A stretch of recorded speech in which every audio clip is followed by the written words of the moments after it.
नमस्कार, आप news for nation देख रहे हैं। बिहार विधान परिषद की 24 सीटों के लिए चुनाव होने को है, जिसकी तारीखों का ऐलान कभी भी हो सकता है। आपको बता दें कि एनडीए की ओर से भी सभी सीटों का जो बंटवारा है तमाम पार्टियों में वो हो चुका है। मांझी और मुकेश सहनी की बात करें तो इन दोनों पार्टियों को छोड़कर किसी भी पार्टी के लिए अब सीट नहीं बचे हैं। आपको ये भी बता दें कि भूपेंद्र यादव खुद पटना पहुंचते हैं और उनके द्वारा ही भाजपा और जदयू के बीच सीटों का बंटवारा किया जाता है। 13 सीटों पर भाजपा चुनाव लड़ेगी तो वहीं 11 सीटों पर जदयू चुनाव लड़ने जा रही है। आपको बता दें कि अब चिराग पासवान की भी एंट्री एमएलसी के इलेक्शन में हो चुकी है और उनकी एंट्री होने के बाद अब यह चुनाव जो है और भी रोचक हो गया है, जहां एक तरफ से भाजपा अपने कोटे से पशुपति पारस को एक सीट देने वाली है, तो वहीं दूसरी तरफ अब खबर यह आ रही है कि चिराग पासवान भी 10 सीटों पर एमएलसी के लिए उम्मीदवार उतारने वाले हैं और अब चुनाव और रोचक हो जाएगा, क्योंकि उम्मीदवार वो अपने खुद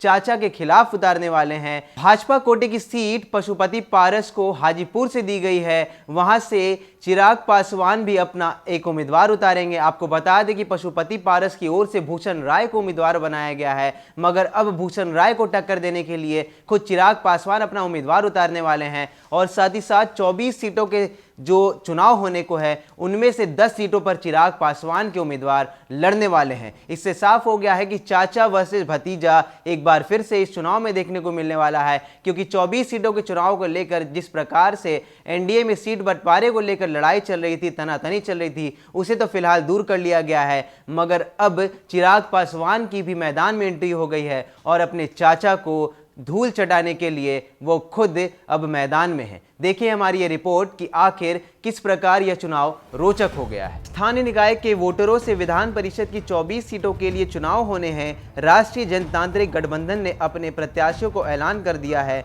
भाजपा 13 और जदयू ने 11 पर चुनाव लड़ने की लिए घोषणा की है। बीजेपी अपनी 13 सीटों में से एक केंद्रीय मंत्री पशुपति पारस वाली लोजपा को देगी। अब एक नए फैसले ने एमएलसी इलेक्शन को और रोचक बना दिया है। बिहार विधान परिषद के चुनाव में लोक जनशक्ति पार्टी के अध्यक्ष चिराग पासवान द्वारा 10 सीटों पर चुनाव लड़ने की तैयारी हो रही है। इसमें वैशाली सीट भी शामिल है, जहां पर राष्ट्रीय लोक जनशक्ति पार्टी के अध्यक्ष व केंद्रीय खाद्य प्रसंस्करण मंत्री पशुपति कुमार पारस ने पार्टी की ओर से भूषण राय को उम्मीदवार बनाया है। राष्ट्रीय जनतांत्रिक गठबंधन ने गठबंधन धर्म निभाते हुए यह सीट रालोजपा को दी है। चिराग अपनी पार्टी की तरफ से यहां पर एक स्थानीय कार्यकर्ता को लड़वा सकते हैं और यह साफ हो गया है कि अब चाचा भतीजे की लड़ाई जो है वह इस चुनाव में भी देखने को मिलने वाली है।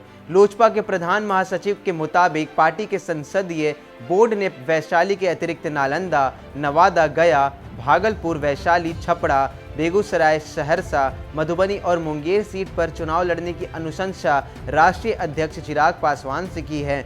इसमें 1-2 सीट में बदलाव भी संभव है। वैसे अगले सप्ताह पार्टी की बैठक में सीटों और उसके उम्मीदवारों पर अंतिम सहमति दी जाएगी और इसकी घोषणा भी होगी। भारतीय जनता पार्टी पूर्वी चंपारण, किशनगंज, कटिहार, रोहतास, औरंगाबाद, सारण, सिवान, दरभंगा, सहरसा, गोपालगंज, बेगूसराय, समस्तीपुर और वैशाली की सीट पर लड़ने वाली है। पशुपति पारस वाली लोजपा के खाते में वैशाली सीट जारी है। वहीं जनता दल यूनाइटेड कोटे में पश्चिमी चंपारण, सीतामढ़ी, भागलपुर, पटना, भोजपुर, गया, नालंदा, मुजफ्फरपुर, मुंगेर, नवादा और मधुबनी शामिल। तो ये साफ हो गया है कि अपने चाचा पशुपति पारस से लड़ने के लिए अब चिराग पासवान ने एक बार फिर से ठान ली है और वो चाहते हैं कि किसी भी प्रकार से उन्हें एमएलसी चुनाव में हरा दिया जाए।